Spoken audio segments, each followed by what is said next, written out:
Listen and understand. That compiler is out there. It can't be bargained with. It can't be reasoned with.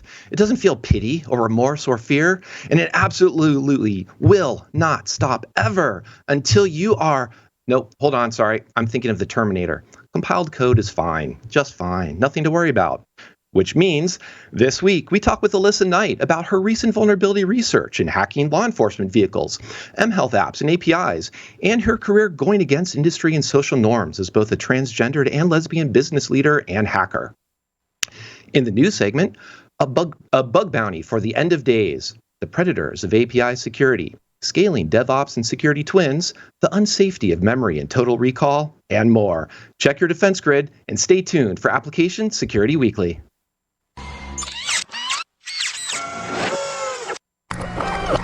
This is a Security Weekly production. It's the show to learn the latest tools, techniques, and processes necessary to understand DevOps, application security, and cloud security. Your trusted source for the latest application security news. It's time for Application Security Weekly. Cloud-native development presents new challenges for security teams. Ephemeral workloads are scattered across services, and it's hard to identify resources, monitor configurations, and ensure compliance. Prisma Cloud by Palo Alto Networks is a comprehensive cloud-native security platform, delivering full-stack protection for multi- and hybrid cloud environments. It provides deep visibility, threat detection, and data security, as well as protection for hosts, containers, and serverless while enforcing policy guardrails. Visit securityweekly.com/Prisma Cloud to gain control over your cloud security. Application security is hard when security is separated from your DevOps workflow. Security has traditionally been the final hurdle in the development lifecycle. Iterative development workflows can make security a release bottleneck. With GitLab, security is built into the CI/CD process. Every code commit is automatically scanned for security vulnerabilities in your code and its dependencies. Results are delivered to the developer in their native workflow for rapid remediation. Learn how GitLab enables DevSecOps. Visit securityweekly.com/GitLab for a 30-day free trial. This is episode 139, recorded February 8th, 2021. I'm your host, Mike Shima, and I'm here with John Kinsella. Hello, John. Mr. Shima, how are you? Happy Monday. Happy Monday, doing quite well. Also doing well because I'm curious if people have a specific guest or topic that they would like us to cover on one of these shows. Submit your suggestions for guests by completing the form at securityweekly.com/guests. We review suggestions monthly and will reach out to you once reviewed. If you missed Security Weekly Unlocked last month, you can now access all of the content on demand, whether you registered before the live event or not. Just visit securityweekly.com/unlocked and click the button to register or log right in. Alissa Knight is a recovering hacker of 20 years, beginning her career as a penetration tester, then moving into incident response and forensics. After the charges were dropped when she hacked into a government network at 17, she began working for the U.S. intelligence community at the Cyber Warfare Directorate, supporting human operations in Afghanistan and Iraq. In 2019, she was brought into the Pentagon to assist in securing the global Marine Corps network. In 2020, she published the first book on hacking connected cars and APIs. Recently, she made noise in the healthcare space when she hacked 30 mobile health apps and published that research in January 2021. She now joins Quantic to architect, implement, and maintain a cybersecurity program to manage the bank's IT risk as it continues to disrupt traditional banking. Alyssa is a cybersecurity influencer as a YouTuber, content creator, and writer, and she's with us now. Hello, Alyssa. Thank you for joining us. Hi, Mike. Good morning. Good morning. Now, I actually had to trim down your bio because you've done quite a bit. You have been busy, and it's sort of like, where should we start? We could start at the beginning or start at the. I was going to say the end. I don't think there's an end for you. There is especially no end at all. But before we get into car hacking, financial app hacking, health app hacking, what got you into hacking in the first place? Or maybe what has appealed to you so much that has kept you interested in taking apart cybersecurity things? Sure. So, I've always believed that what could be made by humans could be broken by humans. I guess it started when I was young and I used to take apart my toys and switch their parts out. I was all about taking things apart. And I think that's really that's really the modus operandi of a hacker, right? Is taking things apart, figuring out how it works, and then sending stimulus that the developer didn't expect to receive. I would say that my hacking career started when I was 13, and when I hacked into let's just call it a restaurant chain. And when I was 17, law enforcement was waiting for me at school and was arrested at school for hacking into a government network. The charges were subsequently dropped, and I went to go work for the U.S. intelligence community in cyber warfare later on, as you mentioned. But I was lucky. My life could have definitely turned a different direction. But I would say that my actual foray into hacking started when I was living in Seattle, and I started a BBS. So, my experience in the industry goes back a long way. So back when things were dial-up modems and VT100 shells. So, rocking out Procom Plus and dialing into BBSs. And I actually ran a large multi-node BBS in Seattle at the time, and really that's where I met people in the underground scene, in the anti-ASCII scene, back when graphics were these colored blocks. And so I would say that it started with BBSs and actually hacked VT100 shells. Yes, BBSs and text files, and I'm kind of curious too. It's you're talking about the sort of in internet terms, this is the ancient history of internet security before there was a proper internet. Even we're talking about baud rates and upload download ratios. Yes, exactly. But I'm curious too, because with all of that, you've also writing a book on connected cars and APIs. How much when you're looking back at age 13 and 17, but then looking at cars and connected APIs like you've been hacking recently, what's the same and what hasn't really what actually has changed perhaps? That's a good question. I think the amount of resources available to you at the time, when I was growing up in cybersecurity, we didn't have YouTube, right? Like this was early 90s. You just didn't have the resources available to you that you have today. Then there was securityfocus.com, and that's not even a thing anymore. Mm-hmm. You have LinkedIn, and you have these people, you have LinkedIn Learning, now you have cybersecurity degrees. You couldn't even fathom getting a master's degree in cybersecurity back then. And, now, especially even in high school, like I have a son in high school. I'm a lot older than I look, but my 16-year-old son, actually just turned 17, it has Cisco classes at his high school. So you could graduate high school and have all of the requisite knowledge that you need to get your CCNA. But I think I would say that while a lot has changed, the biggest change is the availability of resources to be able to get into cybersecurity, to learn cybersecurity that you didn't have back then. When I started, you went on internet relay chat, right? You went on Pound Hack and Pound ANSI or whatever, and you messed around with egg drop bots, and you met people and hoped that you would meet somebody that could help you fix an exploit. Or, at the time when you were hacking, you had to know how to compile an exploit and get it to work in order to use it. Now it's Metasploit modules, it's point and click. They have graphical user interfaces for exploit kits. It's a lot easier to be a hacker now than it was back then.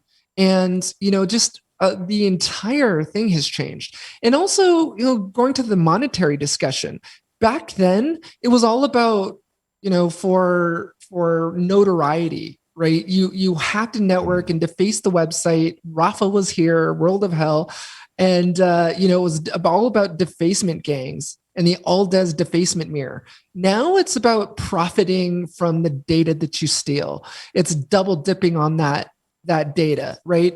Lock and leak. You ransomware. You attempt to get money, a ransom payment out of the victim, and then you also leak it, and you're double dipping on your profit. So it's a multi-billion-dollar industry, and it's just continuing to evolve and change.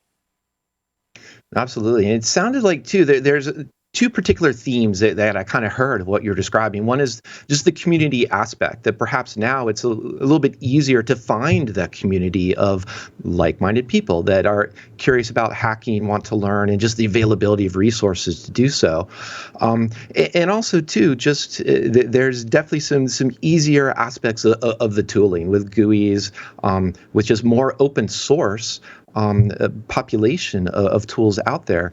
But what's interesting, I think, perhaps, is that you mentioned at the very beginning sort of hacking as surprising the developers about, turning software to do something that they didn't expect. In terms of the sort of the vulnerabilities that you've seen, the vulnerabilities that you're going out and either trying to defend from or that you're going out and looking for in networks, has there been a change in the type? And I'm sort of getting to the idea of talking about history, smashing the stack for fun and profit.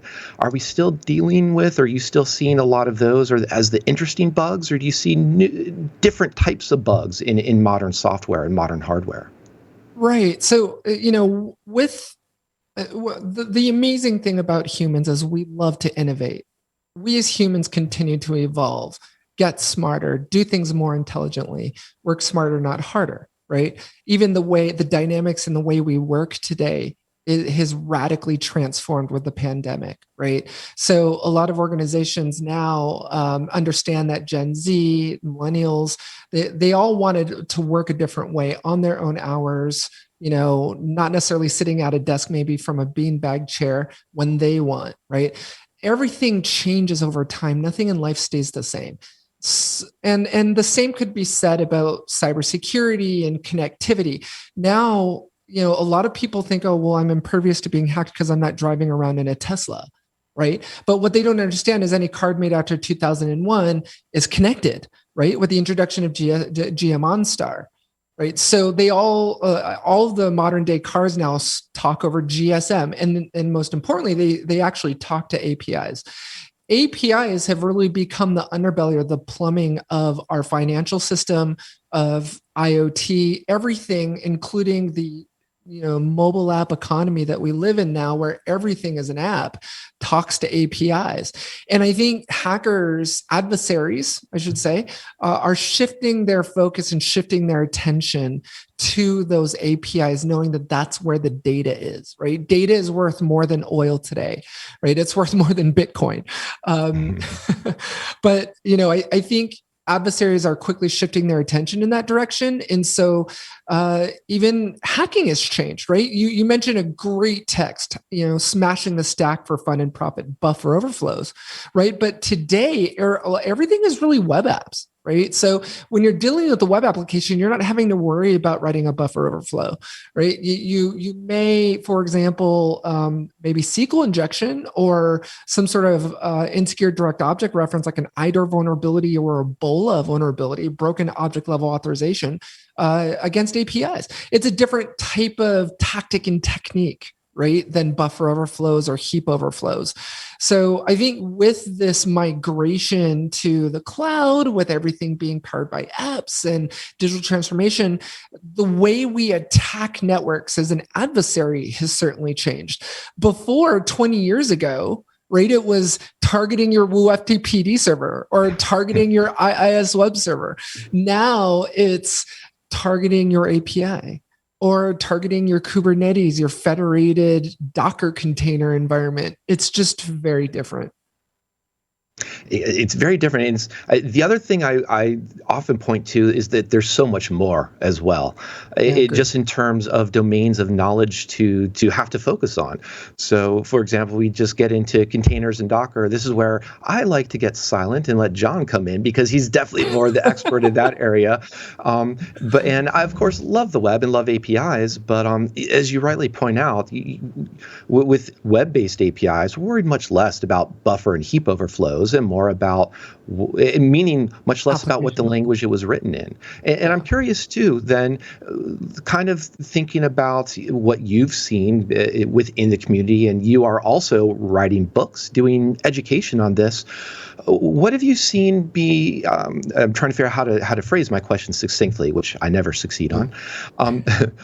What are some of the ways that you've seen people find good resources or learn about these areas? And I guess what I'm really getting at is sort of that aspect of what are the skills that you've seen or suggestions that you would make for ways to draw out whether to go in depth on a particular technical domain or have that breadth of a little bit across many of them, from cloud to heap to stack to SQL injection in the OWASP top 10, for example.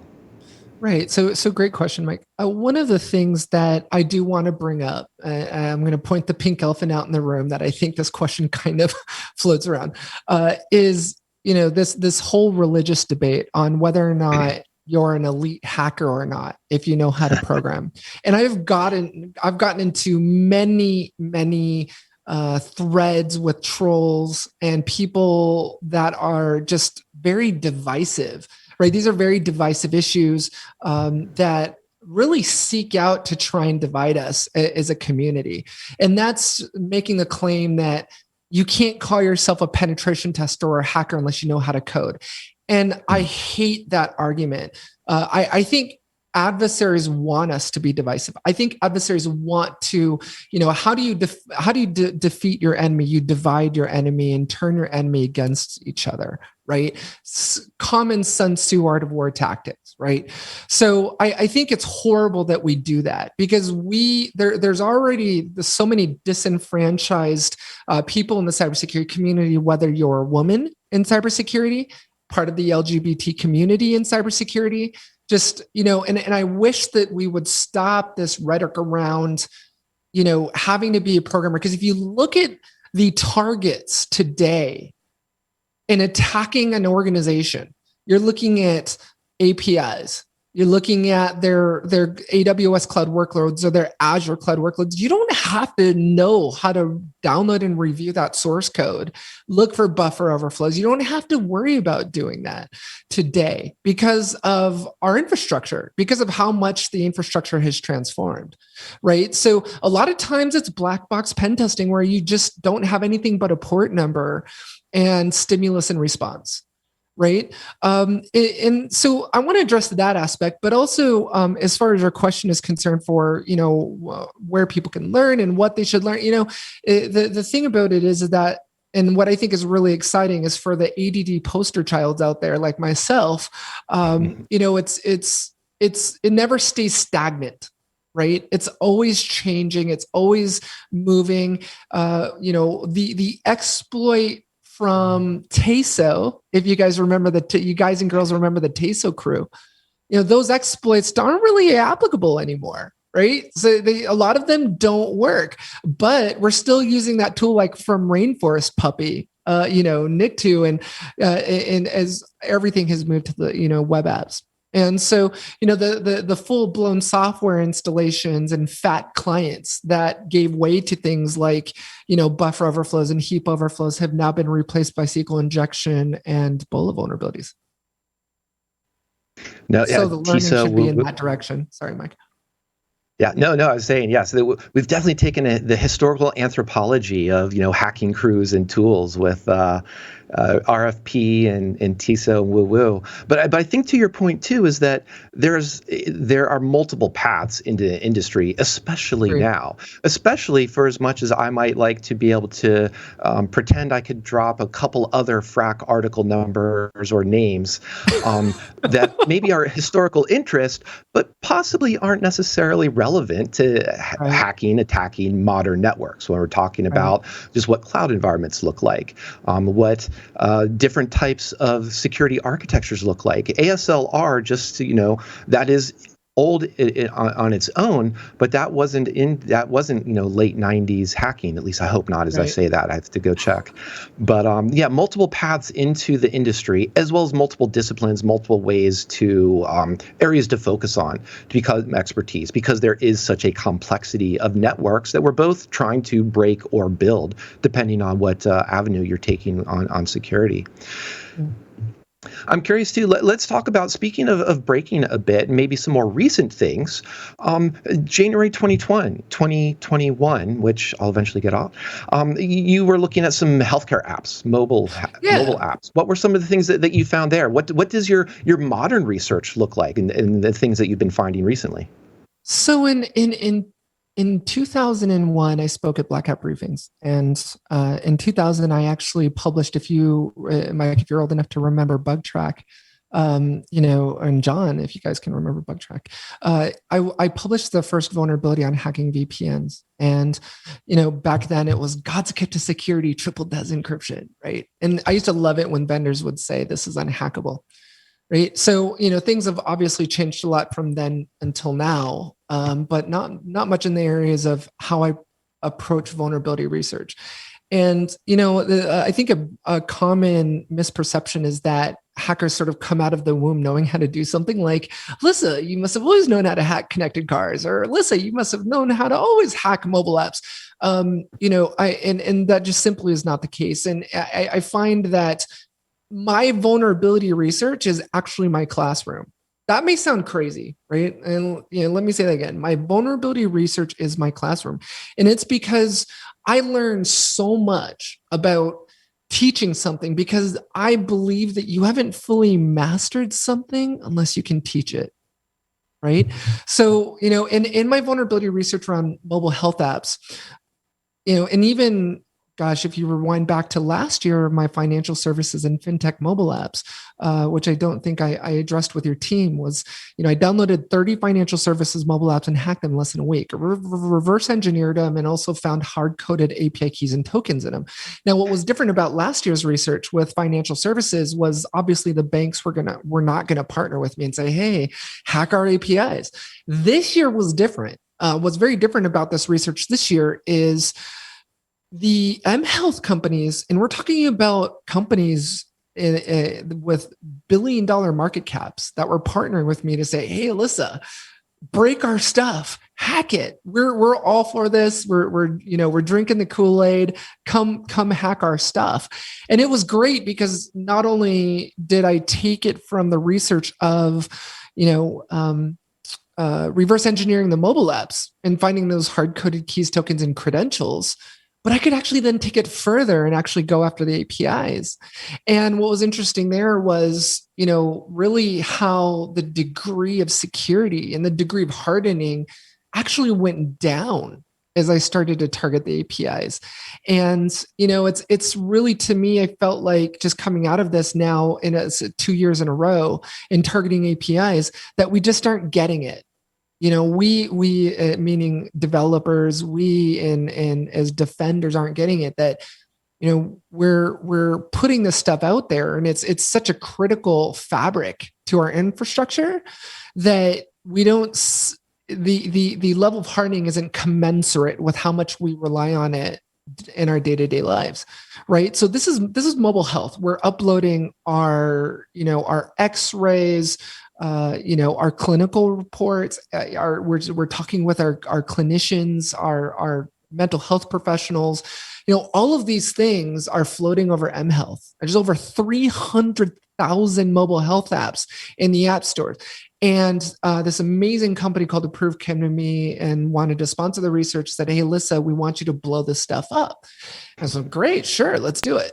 And I wasn't prepared for the level of vulnerability, meaning that I was accessing other patients' clinical reports. I was accessing people's allergies, right? So, Mike, if I wanted to come after you and kill you, I would just need to find out, hey, are you using a mobile health app? And the interesting thing is that I don't know if you guys have seen some of those emails for when you go to the doctor, it'll say, hey, your results or your lab results are available on the site you register. Your results, your lab reports, all of these things are going to these third parties for you to access electronically, whether you give that permission or not. Right. So, it would be really easy for me to come after you and make it look like an accident by finding out what you're allergic to. and maybe you're allergic to strawberries. There's my technique, right? But it was scary. And it's one thing to go after financial services API. It's another thing to go after an mHealth API and actually use bull vulnerability stacks or access other patient records.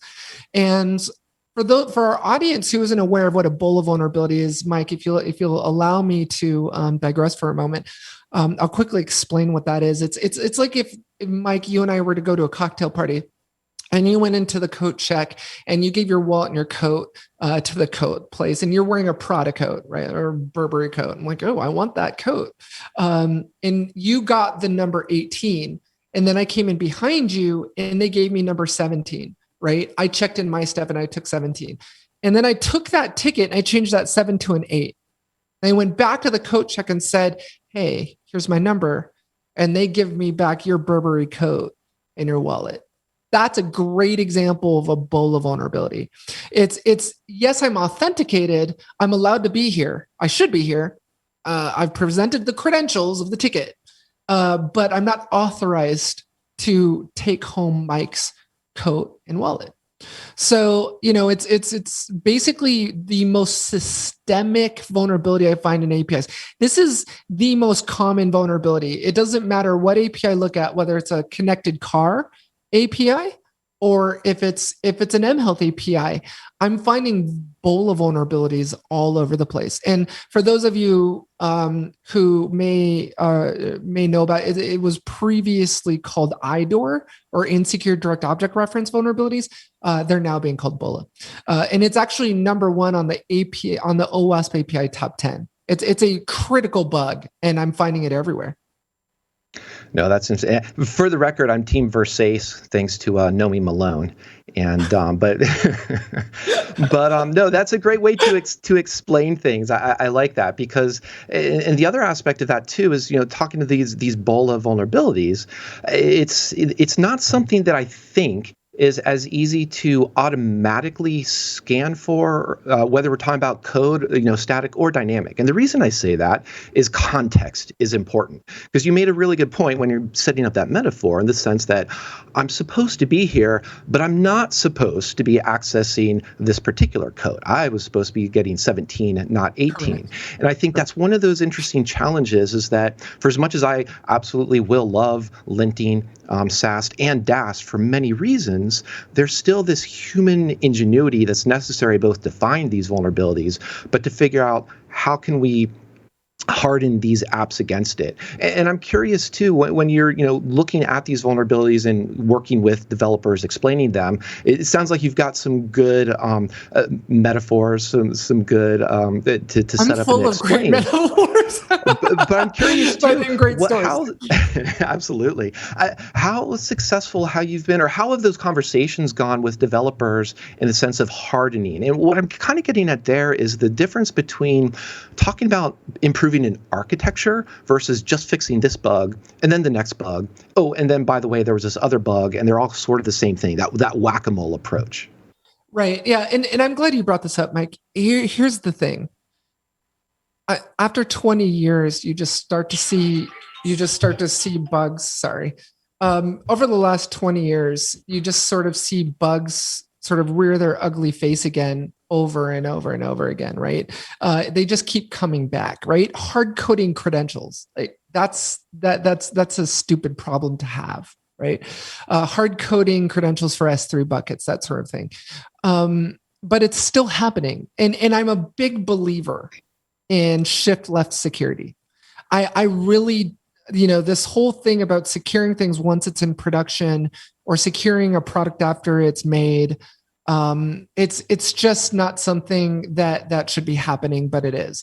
I really believe we need to get organizations to stop just investing in employee-wide information security awareness training, and also invest in sending your developers to secure code training. And that's a narrative that's very common across a lot of organizations that I've spoken to.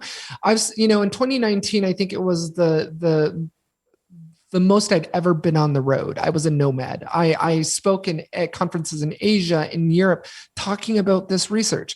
And, one of the common themes was, We don't get secure code training as developers. We take that annual spearfishing thing, an information security awareness training that the receptionists get, but we as developers don't get secure code training. And so I think there's that problem. I think the fact that I'm a big believer in security should be like layers of an onion. Figure out what it is you're trying to protect and build your security like layers of an onion around that instead of trying to protect everything. We need to move to the zero trust mentality where we don't trust our employees just because they work for us. We don't trust their infrastructure because those employees are now working from home that their son, little Tommy, or their daughter, little Jane, is gaming on, right? And so we can't trust the infrastructure. We certainly can't trust their endpoints. We just can't trust any of it. So I think we need to move to the zero trust mentality where we're training our developers. We are securing the infrastructure. We're also isolating endpoints into enclaves and getting away from this ridiculous notion of flat networks. Look at on my YouTube channel, I've got this video of me, dancing around with cameras and, because I hacked a bank through the CCTV cameras in the parking lot, and because those cameras were on the same flat network as banking systems. So, we're still doing this in 2021, and we just need to evolve and we need to change. So, I think there's definitely multiple answers to that question. I think it is a problem. I think dynamic and static code analysis are definitely something that, as you mentioned, we need to be doing. We need to be hacking our own solutions and hacking our own networks and applications. And we also need to trust but verify. Right? Just because our developers are saying something is secure, or just because our internal cybersecurity teams are saying something secure, we need to trust but verify. Remember, your employees are drunk on their own Kool-Aid, right? You need to go beyond that and look to other resources.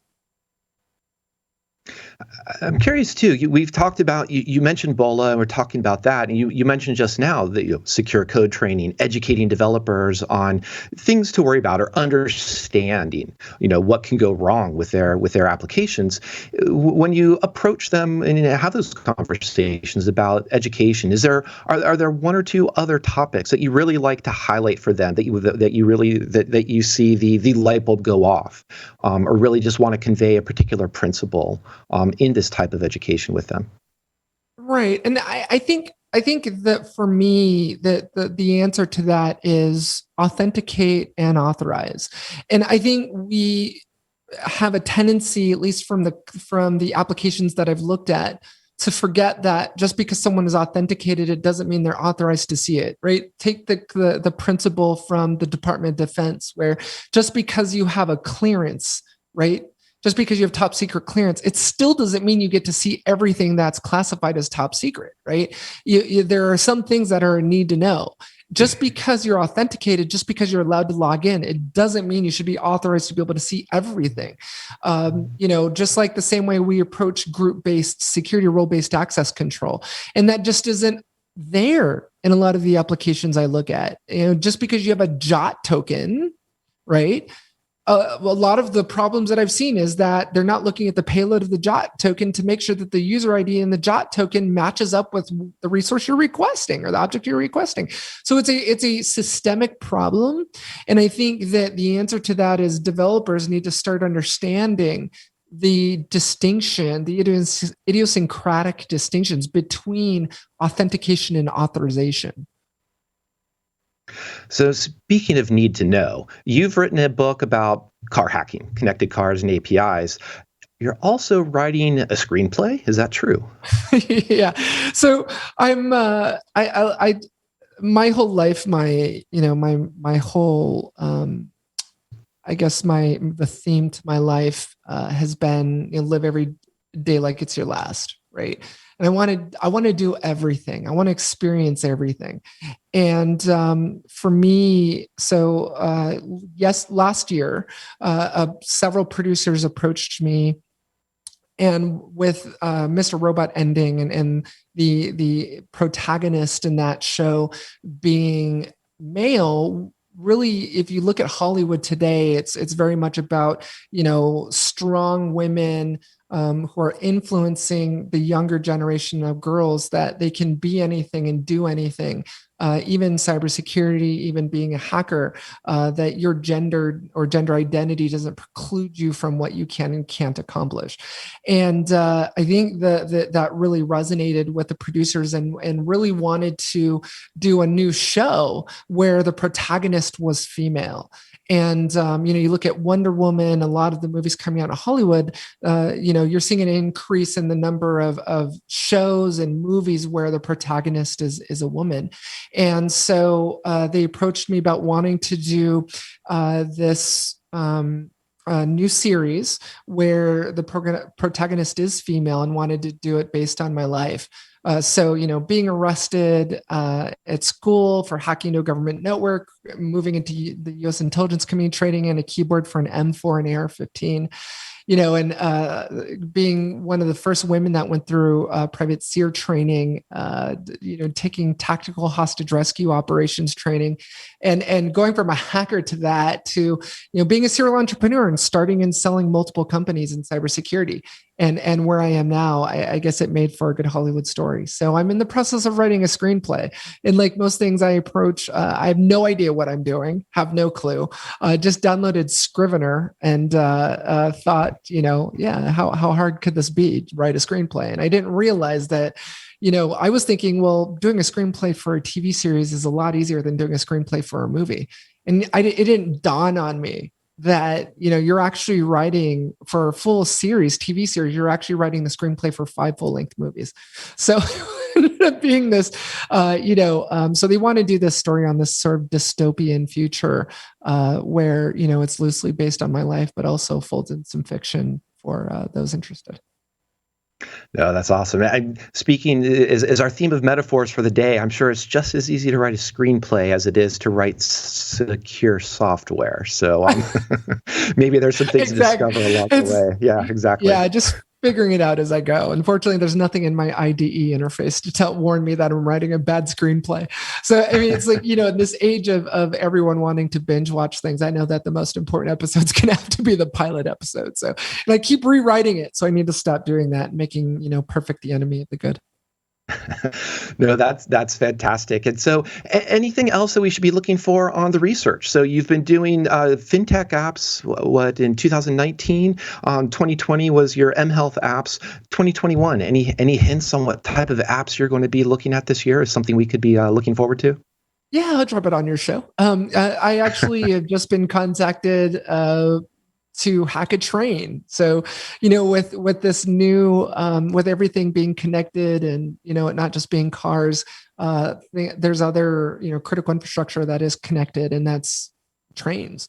So, it feels like I'm following that script with John Candy on Planes, Trains, and Automobiles. But this time it's trains and also super yacht. And so there's actually boats out on the water that are connected to the internet as well, floating IP addresses. So this year is a train, and those interested, there's a trailer on my YouTube channel that talks more about that research. Excellent. Well, with trains and super yachts, we're looking forward to you taking down some super villains. So want to thank you for joining us, Alyssa. Thank you, Mike. This was a lot of fun. Thank you for having me on the show. Great. Thank you. And thank you to all our listeners. Thank you to John as well. As always, we're going to take a quick break and return with news of the week.